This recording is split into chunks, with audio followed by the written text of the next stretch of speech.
নমস্কাৰ মই কৌস্তভ আৰু সকলোকে পুনৰবাৰ মোৰ ইউটিউব চেনেললৈ স্বাগতম জনাইছোঁ। আজি এটা বেলেগ ধৰণৰ বিষয় লৈ এটা ভিডিঅ' বনাবলৈ আগবাঢ়িছোঁ।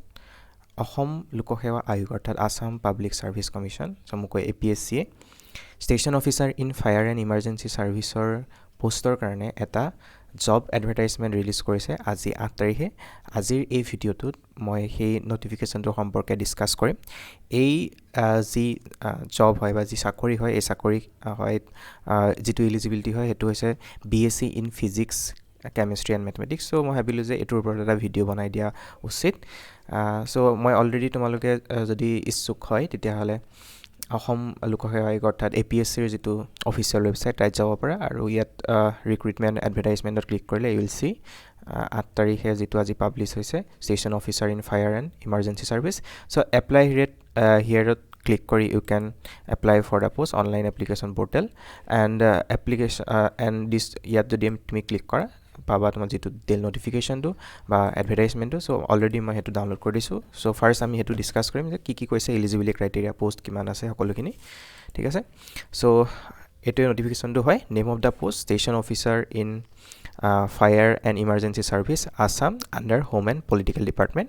নম্বৰ অফ পোষ্ট 9টা পোষ্ট আছে আৰু ইয়াত ডিটেইল ব্ৰেকডাউন দিয়া আছে কেটেগৰী ৱাইজ। অ'পেন কেটেগৰীৰ কাৰণে টোটেল 9 RFW 1।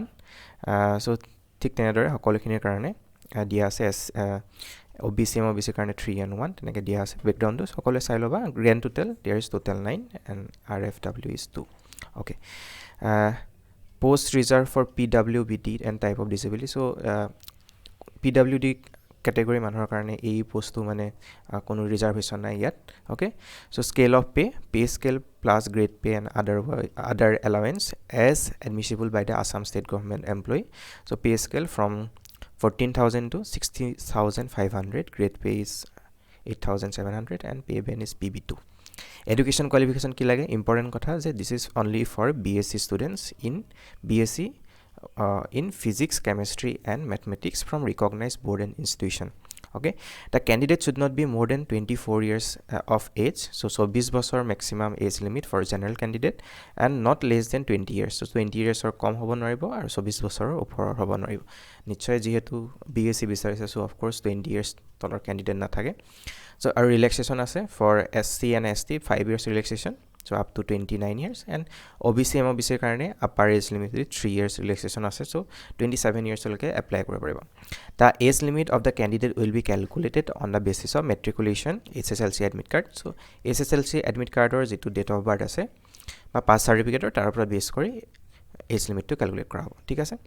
আৰু ফিজিকেল ষ্টেণ্ডাৰ্ড ফৰ দিয়া আছে যে ফিজিকেল ষ্টেণ্ডাৰ্ড লাগিব মিনিমাম। চ' মেল ফিমেল দিয়া আছে for different category general OBC MOBC SCৰ কাৰণে হাইট দিয়া আছে দেন চেষ্ট দিয়া আছে ঠিক আছে। চাই ল'বা সকলোখিনি তোমালোকে যদি এইখিনি যদি কোৱালিফাই কৰা তোমাৰ নিজৰ দেন ইউ কেন এপ্লাই। তো মেডিকেল ষ্টেণ্ডাৰ্ড দি আছে কিছুমান জেনেৰেল দিয়া আছে লাইক নক নি ফ্লেট ফুট স্কুইন টেক এইবিলাক প্ৰব্লেম থাকিব নোৱাৰিব। চ' সেইখিনি চাই ল'বা তোমালোকে।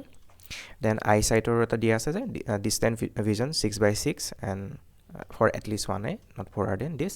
চ' সেইটো চাই ল'বা। Then advertisement has been issued as per the service rule. Starting date for online application is 12/4. So 12 এপ্ৰিলৰ পৰা ষ্টাৰ্ট হ'ব এণ্ড 12 মেলৈকে খোলা থাকিব এপ্লিকেশ্যন পৰ্টেল। চ' এপ্লিকেশ্যন ফি দিয়া আছে।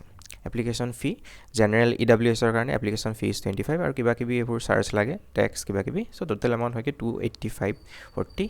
ST SC OBC MOBCৰ কাৰণে 185.40। BPLৰ কাৰণে অনলি 35.4 এণ্ড PWD কেণ্ডিডেটৰ কাৰণে 35.40। চ' এইখিনি চাই ল'বা। কিছুমান দিয়া আছে লাইক নট ৰিফাণ্ডেবল কিবাকিবি ক্ৰাইটেৰিয়া। চ' এইখিনি চাই ল'বা তোমালোকে নিজে। Then last date for payment application.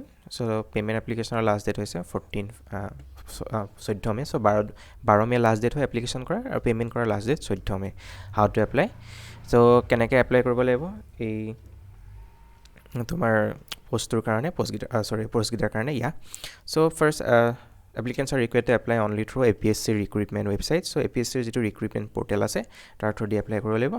No other means of application will be accepted. Applicants who have not registered yet the online recruitment portal APSC first required to APSC's recruitment website. So this website go tomaloke jodi already account nai, then you must have to create an account, then register here click kore.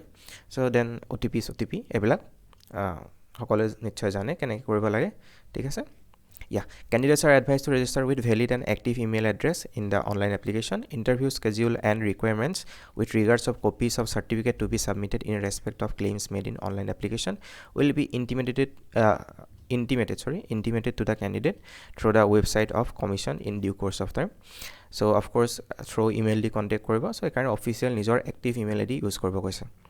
After creating an account, applicant need to log in. Of course, সকলে জানে এইখিনি কথা. So personal information দিব লাগিব, education qualification, work experience যদি আছে, photo minimum photo যেটো dimension দি আছে, size দি আছে. So 20 KB বা 200 KB মাজত photo থাকিব লাগিব আৰু 3 মাহৰ পুৰণা photo দিব মানা কৰিছে. Signature দি আছে 20 KB to 200 KB মাজত, ঠিক আছে. So এইখিনি চাই লবা কেনেদৰে এপ্লাই কৰিব লাগে অনলাইন এপ্লিকেশন পোৰ্টেলত সকলোখিনি ডেসক্ৰাইব কৰি থাকিলে যেহেতু দীঘলীয়া হৈ যাব ভিডিওটো সো স্কিপ কৰিম অলপ কথা আৰু ইম্পৰ্টেন্ট কথাখিনি চাম যে এপ্লিকেশন এখিনি দিব লাগিব যে PDF ফৰ্মত সাবমিট কৰিব লাগিব যিখিনি ডকুমেন্ট দিব লাগিব লগত আৰু তাৰ যেটো সাইজ দিয়া আছে হেতু PDF ফৰ্মেটত আৰু 200 KB কে বেছি হ'ব নোৱাৰিব ঠিক আছে সো এইখিনি সকলে চাই লবা পেমেন্ট কেনেকৈ কৰিব লাগে সকলোখিনি দিয়া আছে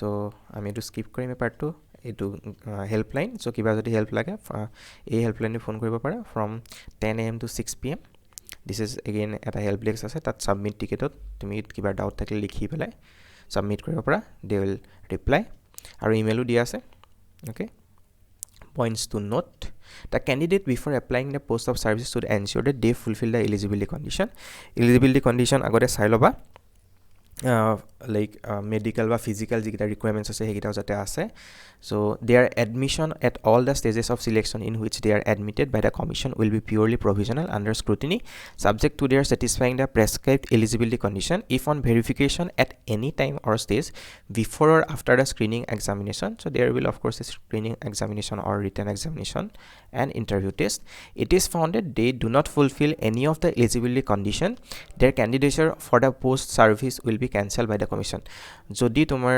required eligibility criteria na thake ba jitu physical teloge benchmark di dise so ekini jodi na thake so passot at any stage of time tomar candidature cancel hobo pare so better agote hokolokhini ase na sai lobo lage thik ase yeah it is for the candidate themselves to see whether they satisfy the prescribed physical requirements so hetu koise physical requirements to nije sai lobo koise and no request for withdrawal or candidature received from a candidate after he has submitted his application will be entered in so withdrawal of candidature entered in kora no hoy yeah at any stage of selection process no candidate shall be allowed to change his her category so category change koribo nora jodi general lisa general hisabe dhoribo pisot OBC koribo nora so hetu careful hoba application korote again incorrect information dibo of course mana korse khini hokolokhini kotha normal so the candidate shall have to prove identity proof like PAN card driving license passport current ID card issued by educational institute voter ID Aadhaar card at the time of screening written and viva voice interviews so egita time of course at a valid ID logot carry koribo lagibo the date of determining the eligibility of candidate is in every respect shall be closing date for submitting the online application on the website unless specifically mentioned okay so ekhini kotha aru important jodi miso ekhini jodi skip koro pohi saba nije hokolokhini if you are interested then documents ki laiba matriculation 10th standard SSLC admit pass certificate jot date of birth proof hisabe to dibo laiba then certificate mark sheet of all examination from SSLC onwards to the level of qualifying examination so from SSLC then 10+2 aru PSC 18 certificate aru mark sheet dibo laiba degree diploma certificate kiba jodi ase ekini dibo laiba logot then experience certificate if you have then hetu tumi dibo laiba caste certificate of course dibo laiba for reservation BPL or EWS certificate PWD certificate physically handicapped certificate persons already in regular government service whether in permanent or temporary capacity other than casual ad hoc daily wages So these are required to submit a declaration that they have informed writing to their head of the office department they have applied for the post. So already চাকৰিত থকা মানুহে এটা declaration দিব লাগিব. So আৰু এটা important কথা, the candidates will have to submit declaration from A related to Assam Public Service application of small family norms of direct recruitment rules published in notifications this which may be downloaded from the official website. So form A to fill up কৰি এই ফৰ্মটো upload কৰিব লাগিব আৰু APSC ৱেবছাইটত গৈ download section or forms and download section or you can download that from document support for any other claims. So আৰু কিবা যদি document থাকে then হেতু দিব লাগিব, ঠিক আছে? Yes, date of birth mentioned in online recruitment application is final. No subsequent request of change of date of birth will be considered or granted. No document other than SSLC or class 10 board examination admit card pass certificate in which the date of birth is recorded will be accepted by the commission. So only key accept koribo SSLC marksheet ba marksheet admit ba certificate thoka date of birth he taloke accept koribo as a proof of date of birth. Okay, এইটো পঢ়িলো বা আৰু কি দিছে direct ৰিক্ৰুটমেন্টৰ কথা.